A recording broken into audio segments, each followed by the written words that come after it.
heavy and hard. You're listening to Metal Morning Drive on Metal Fortress Radio with Lady Rose and the Beast. This is Lady Rose from Metal Fortress, the Metal Morning Drive on WHUS, and I have Chris Wyse. Yes, Wise Owl is where it came from. Really? Mm-hmm. That's awesome. Totally awesome.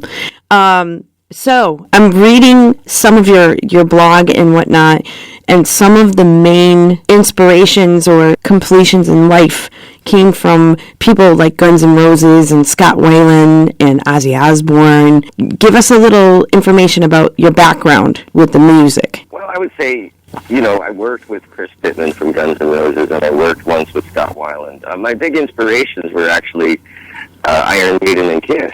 Nice. A lot of the people I work with were too, but where it really started was when I first heard Kiss when I was 8, and my first record was Kiss Alive 2, and I would just sit in awe looking at that record and listening to the double albums over and over and over. And that led to hearing Iron Maiden and going for that. Really getting my teeth into that sound and just fell in love with it. But the big thing was the bass in Iron Maiden. It was very underdog kind of approach. There's so much focus, especially in the 80s. There was so much focus on the lead singer and the guitar player, and I felt like I really felt like a lot of bands, even at a very young age, I took to the bass very quickly and got very proficient at it, almost instantly. I was doing Iron Maiden tunes and playing out in 3 months. And I was very proud to, and as a young teenager, it meant a lot to me because I wasn't jumping on the guitar bandwagon and I wasn't jumping on the same old, because I saw a lot of bands just it seemed like the song was an excuse to rip out a guitar solo and for the singer to hit a high note. And to me, that wasn't songs anymore. So there was something just so awesome about Iron Maiden where there was really a sort of theater of the mind they created for you. And the bass was just undeniably different and cool and aggressive and very contagious. Wow. They're my first two.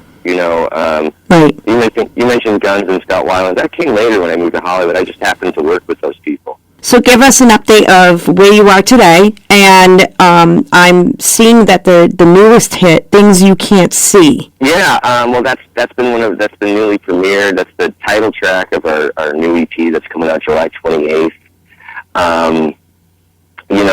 It's been quite the journey because I've been in the cult for many years, and I recently left to join Ace, and I also have just finished we're not finished yet, but we're working on a covers album that's coming out later this year with Ace.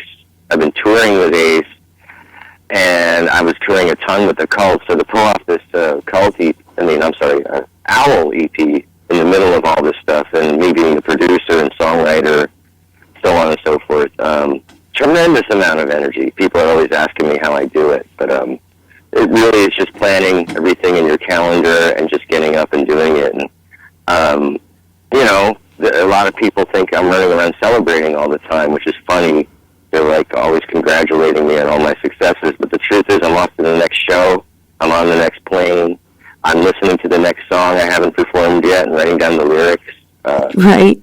It's been nonstop. And, proper touring like we do, there's no time for anything because you're always jumping on the plane to the next spot. And, so the reality of it is very, very busy. But I'm happy to do it because there's something about the timing now.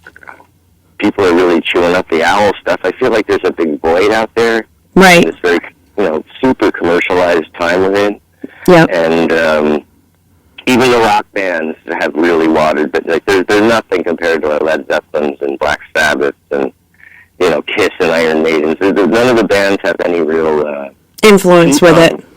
Yeah, well, I wish them all well. It's not like I want to sit down and put... Right. You want to pick up a guitar and start a rock band, that's fantastic, but I got influenced, and I feel very lucky, maybe because of my age and with the time I grew up, with some of the greatest bands of all time, and I've got to play with some of the greatest artists of all time, and producers of all time, that have called me over the years. So this is a product of what I see it should be like. And there is no band for it because I play the upright bass with a bow. My writing style is a singer-songwriter writing style from the bass perspective. Mm-hmm. I don't sit down with an acoustic or a piano I'm like a diehard bassist, even though I can play other instruments. So what I have is my own unique sort of rhythmic and melodic style turned into a songcraft. And I also have, a great band with Dan Dinsmore, one of my childhood buddies, and Jason Mazulis, one of my buddies from LA on guitar. Yeah. So we're like a genuine article, and a lot of people will ask, what's this project all about? And I'm like, well, it's our third album. We have a tremendous amount of material now. There's 14 songs on the first record, 12 on the second, and now we have a 6-song EP. I mean, there's bands out there running around, parading around like they're some hot stuff on their one record still. And we're like a real, genuine band article compared to, I honestly have to say, compared to most of the bands out there. Exactly. I totally get what you're saying. It's like all these bands that are out now, they've got their own feel and everything, but more so the older generation, like Kiss and all that, they came from somewhere. Yeah, well, it seems like they had something more to say, and right. It seems like, okay, Kiss, let's use Kiss for an example. When they came out, they got ridiculed, made fun of, blah, blah, blah. Yep. But they had some balls to do it, though. Yeah, look at them now. Like, if I want to buy a Kiss lamp, I can get it. I mean, branding, Gene Simmons was phenomenal on branding. I have to admit that. Well, I've been studying Kiss, and I've been watching how in-depth they are, and, it's something I kind of keep my eyes on. I mean, being in Ace's band, it's kind of hard not to think of Kiss sometimes. Right. Because there we are with Ace, and, I got to say, it's just like, it's a lot of fun to play the Gene Simmons stuff. And, Gene gets a lot of flack because of his intense business sense, yeah. Yeah, but at the same time, maybe he's addicted to money instead of, like everyone else, maybe he was addicted to No, I think it comes from how he grew up and where his roots are from being in the Holocaust and being a part of that. And I think it's just embedded, because even like with the Beast, it's so funny because everybody thinks that he looks like Gene Simmons, and he could actually play the part. He looks similar to him, has the same style of hair too. But on a business sense, yeah, I think that just stems from his upbringing and everything. And how does that reflect on your upbringing with the music sense in business? I'm like I'm going to go down as a romantic artist at the end of the day. I'm not that. You're the dreamer. Yeah. As Ozzy Osbourne says. Yeah, I'm not like, I have to be honest. All the social media and all this kind of twiddling around on your computer and trying to find out the new little code, and Facebook changed again, and Twitter changed again, and to me, there's nothing genius about any of that. No. Like any Joe, Bob, or Sally could just go, there's very average people that can run the hell out of a Mac computer. That's not where the genius is at. No. It's in the creativity and stuff. I get frustrated because I'll have so many things going on. I'm in 2 bands. I've been involved in more than 2 bands at once because I do other projects on the side and recordings, and I get very busy. So when I get thrown a loop in my day and I don't even know how to post something, when I just did a great interview that's coming out and I want to post it, that's really frustrating. Right. I'm like, what the hell? I don't even know if it's not posting the same like the other 100 ones did. So what's going on today?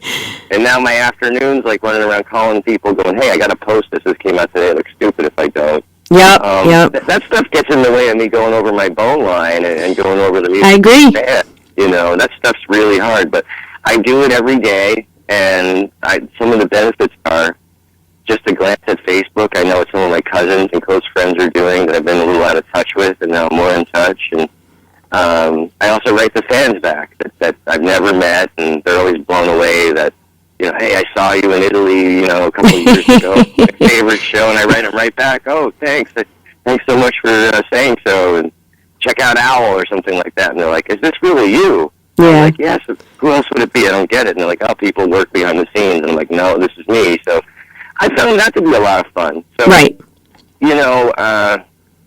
I'm enjoying this modern type of stuff to a certain degree, but I also think we're kind of, the old musician used to be much more OCD. He'd be obsessed about the set all day long and his parts, and the new musician's running around obsessed about inviting everyone on their Facebook. I know, it's amazing.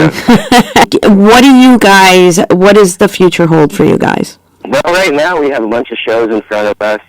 We just recently played a Taste of Minnesota, which was quite the success because we know this stuff's a little out in left field to people, but there's a raw emotional content, and there's also, I think, some of the messages in the songs people understand very well, whether it's their relationship or their boss. Like, I deal with relationship stuff, and I make it sort of, I put a fantasy element on it so that it really That's awesome. it really could be you thinking of Batman and Superman if you want, or it could be you and your boyfriend, or it could be you and your mom, or you and your boss. Yep. The emotional content in the songs are really strong, and I had a guy ask me yesterday in an interview, he was like, wow, you really must have gone through an intense relationship, and because he said that, you sound like you're just vocally just letting it all pour out, and I'm like, well, great, I'm glad you can hear that, Yeah.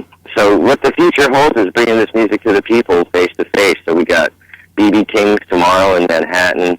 Nice. Going up to Saratoga to Putnam Den, and then we're going to Rhode Island. And we're flying to LA to go do When's the Rhode Island show? That's Sunday. Sunday? Mm-hmm. Yeah, so then we're going to go, we're opening for film, Dave Lombardo's band from Slayer in LA on the 21st and the 23rd in San Jose. Yeah, I want to thank you for the interview. Give me the title one more time because I'm a little brain dead right now. We all are. What a so week. I can go like, okay. Well, I think the main thing about Owl is that we're a little different, and I think, it's kind of fun for people to see upright bass in a hard rock format treated like a electrified modern instrument. Our music is different, and I think there's a place for it in today's world. Yeah, there is. There is definitely a place for all types of music together. I firmly believe that. That's why we don't just go with the thrash or heavy stuff or even the octane stuff. We like all the older stuff. We do what's called the metal rollback. Mm-hmm. And we play all the Kiss and Iron Maiden and everything, so. Oh, that's great. We're kind of metal at times, but I think we probably reside into a hard rock realm more. After you go to LA, if you got some more shows, I'll come out and check you guys out. Yeah, we'll be gearing up for some more. That's just the first block, so we'll Good. Definitely. Good. Yeah, Good luck. Back in Manhattan. We might be back in Manhattan. Oh, good. I love Manhattan. We actually have. Very cool. Well, the rumor is we're going to be playing with film on August 10th at the Mercury Lounge, but we're not announcing it yet because it's kind of close. Oh, definitely email me, and I'll see if we can't come out and hang out with you guys. Yeah, that'd be great. You'll find we're really down to earth, and we're not just DJs because Beast is actually a musician. Cool. Yeah. So we understand. We know where the musicians come from their standpoint. So. Very cool. Well, I hope you enjoy the new record and get to hear it. We will. All right. Thank you. Thanks so much for the interview. You too. Bye-bye. This is Chris Wyse from the Owl, and you're listening to WHUS Stores. WMFR, playing today's new music, loading yesterday's favorites. Crank it up.